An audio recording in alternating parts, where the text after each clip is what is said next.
to hear.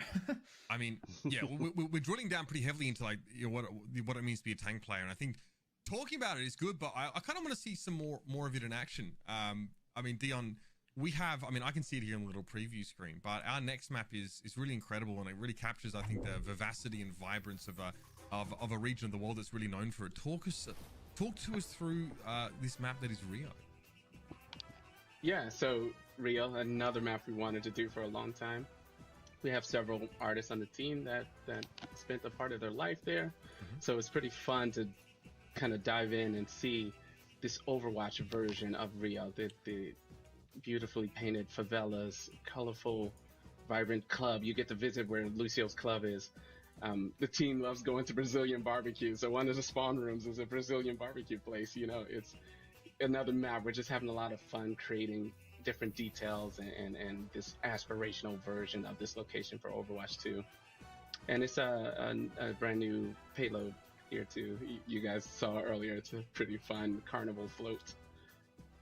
So we're just having fun with these maps. Doing the cool Brazilian barbecue.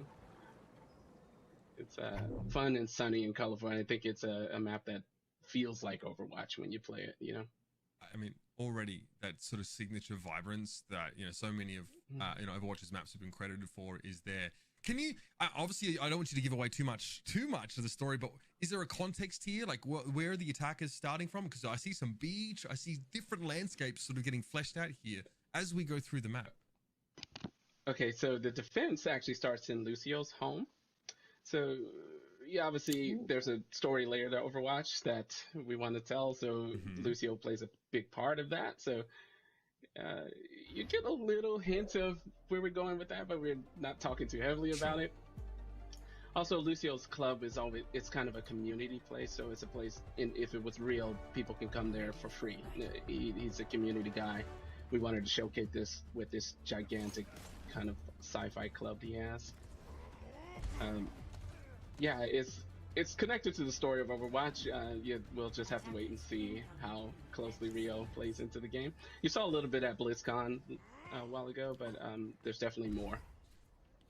Right, so I do have a question for Jeff. Sorry to cut you off, Mitch, but I do have a question if that's fine. So if I'm pretty sure, like way back in the day, there was like an interview that I read that was like 5 was too small and 7 was too big for the roster limit, and then 6 was perfect. But like, I'm kind of curious, like where along like the Overwatch timeline did that philosophy kind of change? Like, was it role lock? Was it like people learning how to play the game better? Like, you know what I mean? Pretty much all of this. Yeah, I mean, we know so much about the game. I mean, as kind of Aaron touched on at the beginning, like before everything, I mean, you could just play 5 Winstons. In fact, we had an internal tournament where that was the strategy. 5 Winstons and a Zenyatta. It was sort of like, oh my god, this seems like maybe a problem, or is this cool? We don't know. So, like, obviously, when you're building really any game, you try to make the best judgments for what you have and what you're playing, but once you have the game in the wild, you get it in everybody else's hands, and it marinates for a while, and you're making changes, like, your opinion on this stuff definitely changes. So, I think over time, like it was touched on, we were still keeping an open mind to maybe doing some of these kind of changes, and then coming Overwatch 2, we were just like, let's revisit everything, and that was definitely one of the major core decisions of Overwatch 1 we were really looking forward to revisiting, and at that point we were just like, yeah, maybe this is actually just much better, maybe we were wrong all along, although people always say, it's kind of a design thing, people say, you're not necessarily wrong at the time just because you were wrong in retrospect. Who knows? Yeah. But, yeah. So obviously this is a hybrid map. I don't know if I mentioned that at the beginning here. So much in the same way as Kings Row, we'll be fighting for control of a payload here, which will eventually roll on out. And we kind of teased, these payloads. This is, I mean, I'm no stranger to peacocking. Look at what I'm wearing. But this is great. Obviously, we tell a story in Overwatch in Overwatch 1 with these payloads here. So looking forward to seeing how that story gets fleshed out. What I'm seeing already is real difference in map geometry, right? As we move into the second phase, all of a sudden it's less about chokes and overpasses, and it's just this jumble of all these buildings and so much high ground here. Really felt like the way you play the map changes drastically here. Yeah, that was. Oh, you can go ahead. Oh, that was just one thing. We're trying more of this phased approach with the visuals and the gameplay as we move through the space. So you saw it was a bit more open. as you get the payload, there's a feeling of changing gameplay and art as well. So this visual progression as well as gameplay is much more clear in some of the newer maps we're working on. Yeah, one thing that maybe it's just a coincidence, but I feel like a lot of chokes in Overwatch 1, like specifically like I think like Hanamura first or like going through King's Row second, they're very like tight and like it's like perfect for like a Reinhardt shield to spread across, and it can be like, you know, a real pain to get through those sometimes because you feel like you really only have like one way to go through. But I'm seeing, at least in the other two maps that we looked at, a lot more flanks and ways to access the point, and I think that's overall better for the design because I feel like when you, especially on Hanamura first, like going through that choke is kind of, you know, it can be real not fun sometimes if you're just not clicking, or if it's just, you know, they have a hard comp that you just can't counter, and I think it's just better overall. Yeah, we want to give players more options to solve a problem. Say they're stuck at the choke, they have a few more options to break through. Basically, they don't have to rely fully on the tank powering through this time. But yeah, that's always the thing. We're trying to improve the options that players have to solve situations. Are there going to be previous maps in Overwatch 1 that will be reworked, or we don't know can yet. you not say? Is that secret? No. Or? I don't know. Okay, fair enough. So obviously, you've got one less hero on the battlefield. Your maps are much more labyrinthine, I guess, or just bigger, right? It's just a large, you know, there's so much more ground you could cover if you wanted to take a different approach. How do you sort of balance how big the map is, right? Because obviously there's a sense where, like, you know, if you go too far in one direction, right, it can seem quite barren. But here, like, everything, there's attention to detail everywhere, right? There's so many crisscrossing ways of approaching the point. So it doesn't feel big, but it definitely, as opposed to maps we saw in Overwatch on live right now, it definitely feels bigger, right? Was that ever a consideration, trying to balance that, the sort of size and the majesty of it all? Yeah, it's definitely more detailed than before, and again, the more options, there's more passageways and buildings for players to move through and build strategies from. But ultimately, the maps are in a fairly similar size to the previous. You're just seeing a lot more detail out of the Overwatch 2 engine. We have a lot of cool upgrades that allow us to do more while keeping a smooth performance. But yeah, it's something we're constantly playing with, the scale of maps and how it feels to move through the space, visually as well as gameplay wise. This really has like a Dorado feel almost, right? We have sort of payloads sort of moving through underneath, and there are multiple levels here. This is not just sort of two levels here. There's even more options, I guess, to sort of make use of this verticality. Yeah, there's like a left high ground, right high ground. There's so much going on here. I love this point in particular. Like, taking that middle high ground is, you know, really important. If you can hold it, it's fantastic, but it's just really hard to hold because you have all these upper flank routes and under flank routes and stuff. So it ends up being like kind of a gambit to try to even take it and hold it, especially when you don't have tanks that can just sit on it with barriers all the time. But it's so powerful. You can see where Widow is right there. It's so powerful. You have this line of sight on everything up there. So is Universal ult charge nerfed, or is it just as a result of the tank changes that it seems like people are getting their ult slower? It's mostly just the tanks, and we don't have. They're probably, I can't remember exactly all the individual changes, but I think we probably adjusted a few heroes here and there. May have gone up or down on their costs, but it's almost entirely just the tank changes. You generate a lot of ult off tanks in our game. Right, I guess there's one less tank to shoot as well, so it makes it a little bit harder.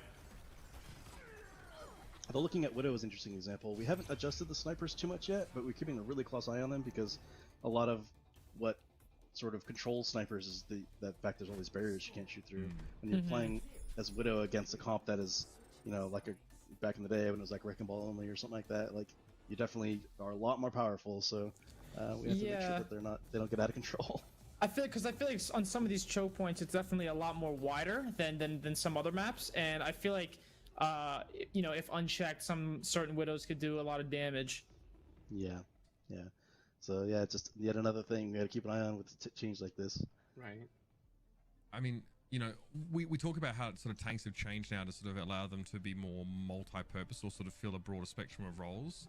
Obviously, like, you know, when you have a Reinhardt, you kind of know what the player is playing for, right? The shield create space, right? You create space just because the shield exists. And with someone like Roadhog, they create space because of the threat of the hook, right? It's not even something that's necessarily, it's implied threat, right? It's not Exactly. sort of directly displayed. So, I mean, what is the idea for a tank? Do you still want there to be the mix of there sort of being that implied threat plus obviously a very visible threat?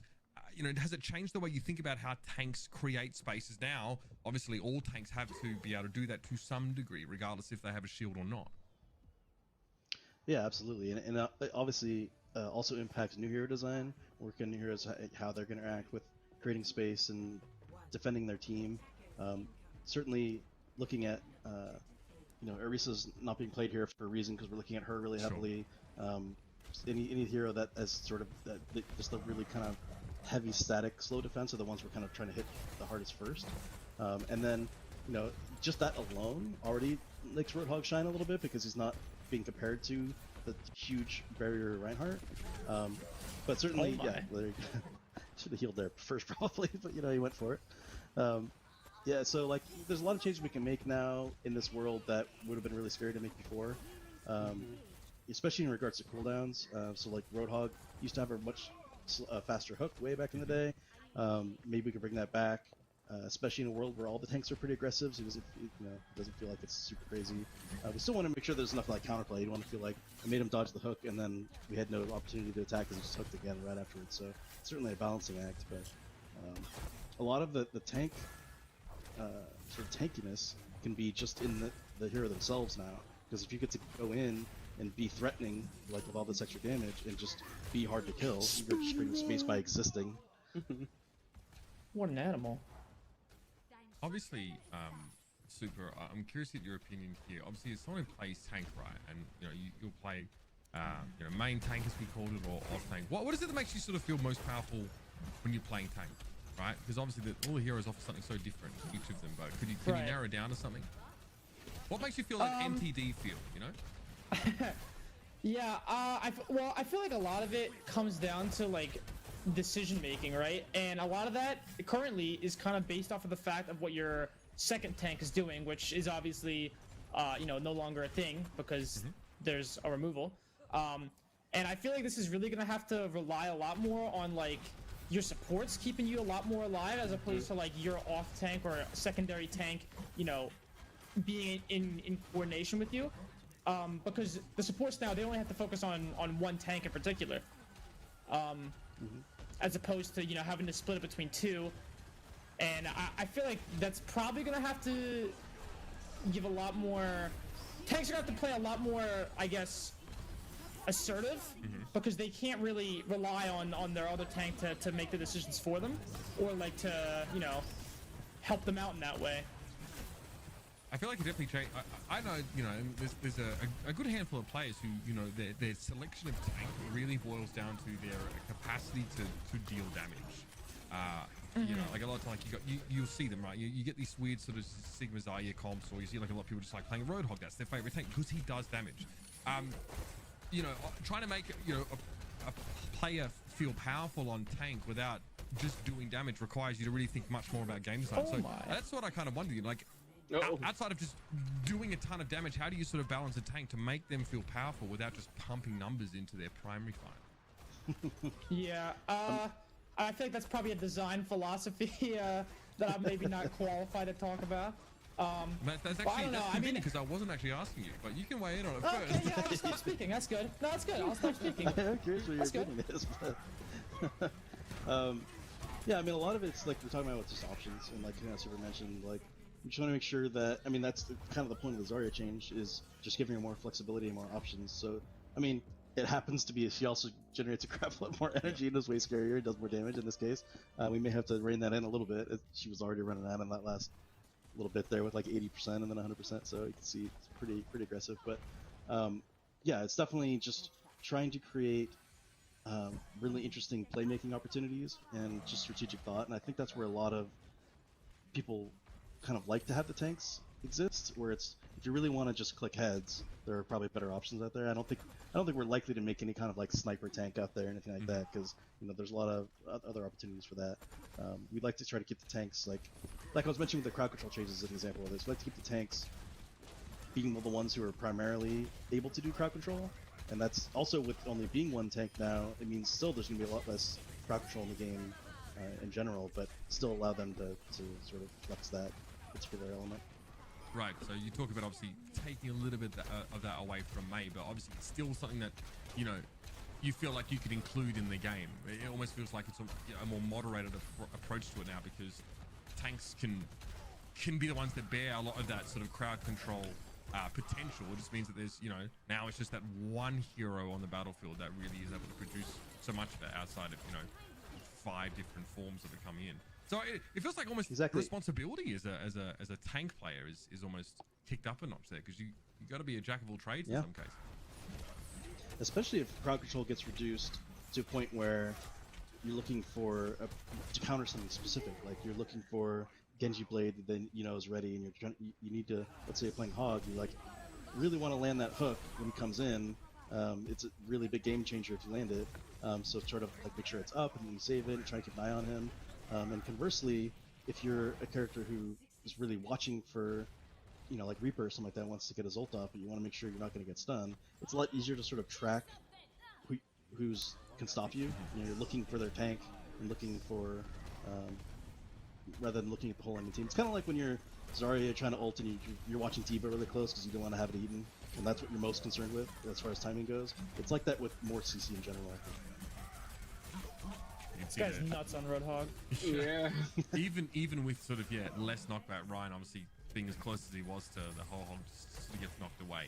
I sort of remember it was almost like a tooltip text loading into game, sort of playing Overwatch, that sort of said like, listen out for footsteps, like the heavier footsteps mean your opponent is potentially more dangerous to you. But it definitely feels like, you know, the weight of these weapons is much more effectively conveyed, right? If I'm listening here as we're sort of talking. Like that scrap gun sounds extremely meaty. I love the weapon sounds. He's done such a great job. And they, especially like Widow. Soldier. Oh, Widow, yeah, Widow's so great. Widow is the sort of insane. like the echoing sound when you shoot in an open space. Oh my god, it's fantastic. You really feel like you're actually building a very high caliber weapon, right? That actually has weight and it has a sense of kickback and sort of makes sound. And also like it, based on where you are in the map, you know, the environment, you know, I think this is maybe covered, I think, this one online as well, but it really feels like the environment, we were inside, you know, Club, in Lucio's club beforehand, and that echo is really much more apparent, right? That the environment playing a big role in how things sound. And being on the receiving end of Widowmaker's shot, it just feels so much more dangerous hearing the sound. So it helps you hide, basically. Right, yeah. Wow, team helps you hide in terror. That's a big part of it as well. Like, it's not just when you fire, but you know, getting hit by these weapons and these abilities seems like it has more of an impact. It's not like we're giving you an earthquake in your seat, but you know, I feel like I'm almost sort of shifting in my seat as people are getting hit by stuff here as Doomfist lands punches. So much more visceral experience, right?